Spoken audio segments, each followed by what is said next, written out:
Assalamualaikum warahmatullahi wabarakatuh. Para pemirsa channel YouTube saya yang berbahagia, semoga hari ini pemirsa sehat semua dan sukses selalu. Pada video kali ini saya akan berbagi informasi mengenai seputar bangunan, ya, seputar bangunan, yaitu tips bagaimana melakukan acian atau tips acian sudut pasangan bata ringan atau hebel. Ya, sebetulnya yang betul kita menyebutnya ya bata ringan karena hebel itu adalah salah satu merek bata ringan. Tapi karena di masyarakat sudah familiar dengan sebutan hebel untuk menyebut bata ringan.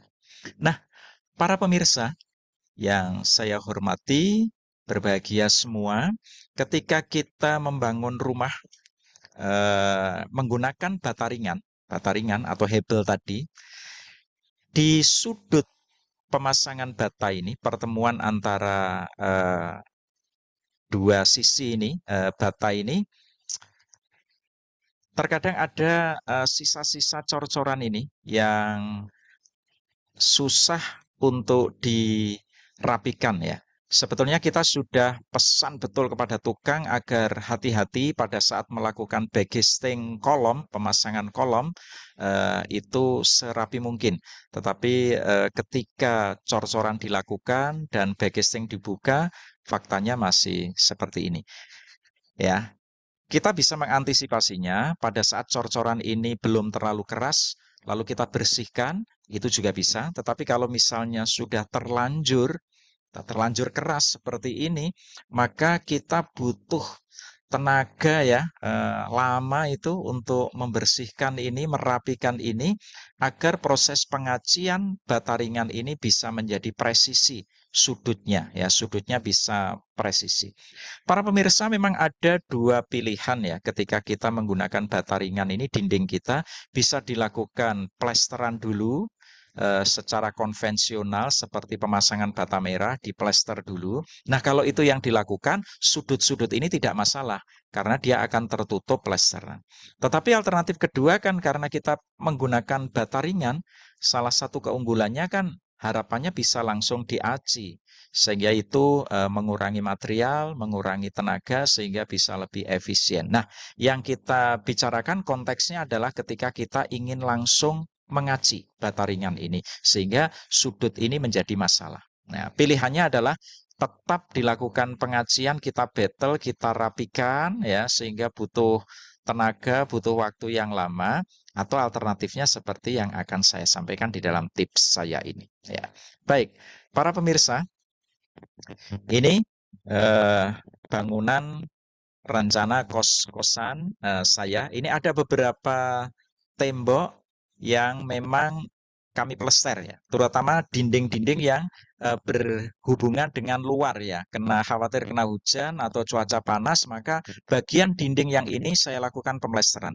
Tetapi kalau sekedar skat antar kamar ya, itu saya memilih tidak usah dilakukan plesteran, tetapi langsung ditembak acian, langsung diaplikasikan acian. Jadi ada beberapa bagian yang memang tetap saya plester secara konvensional untuk menahan cuaca ya, tapi ada yang rencananya nanti langsung saya aci ya, seperti ini. Nah,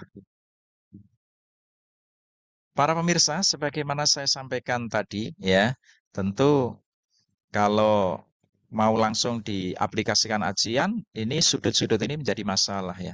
Jadi sebetulnya ya ini urusan tukang sih, urusan tukang. Tetapi tidak ada salahnya kita sebagai pemilik bangunan punya literasi, punya wawasan, sekiranya video ini bisa bermanfaat dan menginspirasi, bisa ditiru, bisa untuk alternatif memberikan arahan kepada tukang, ya. Utamanya yang parah-parah seperti ini ya. Kita butuh waktu lama tukang kita untuk membersihkan itu ya, sehingga menjadi boros ya, tidak efisien. Ini seperti ini.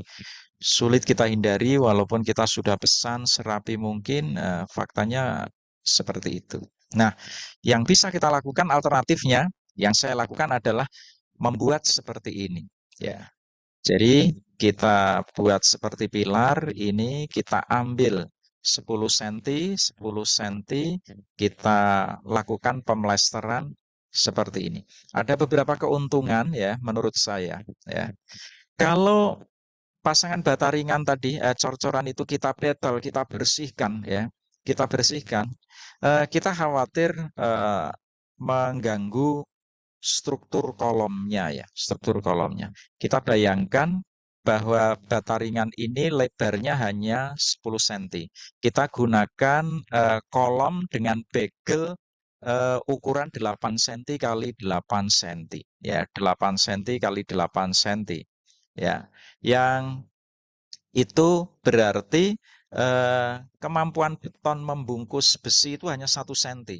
Nah, ketika pemasangannya itu enggak pat di tengah, bisa saja bergeser, itu sebetulnya bisa saja besi itu mepet dengan bata ringan. Nah, ini kalau kita betel, ya apa khawatir besi ini hanya tertutup sedikit saja beton itu.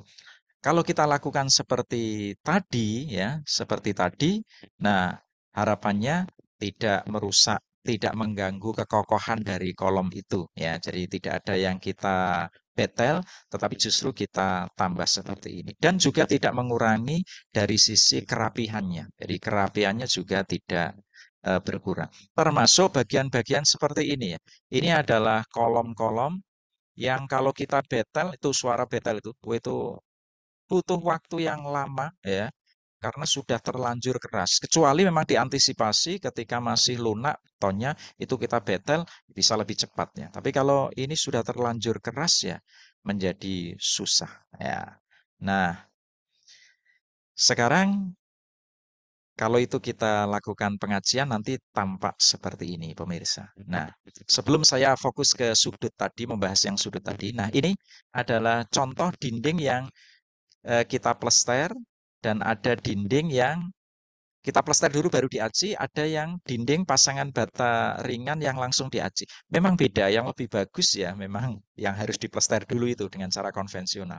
Tapi kan tujuan kita masang bata ringan itu kan salah satu keunggulannya biar bisa langsung diaci. Nah, ini kalau yang langsung diaci seperti ini ya, tampak garis-garis itu masih kentara, ada ya.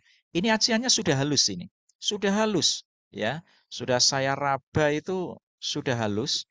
Eh, tukangnya sudah istimewa ngajinya, tetapi nggak bisa kita pungkiri garis-garis itu tampak. Nah, garis-garis ini terjadi karena proses pengeringan acian itu tidak bisa bersamaan antara permukaan bata ringan dengan yang di tempat nat antar bata ringan itu, tempat nat-natnya itu. Sehingga proses pengeringannya karena tidak bisa bersamaan persis, maka masih tampak seperti itu.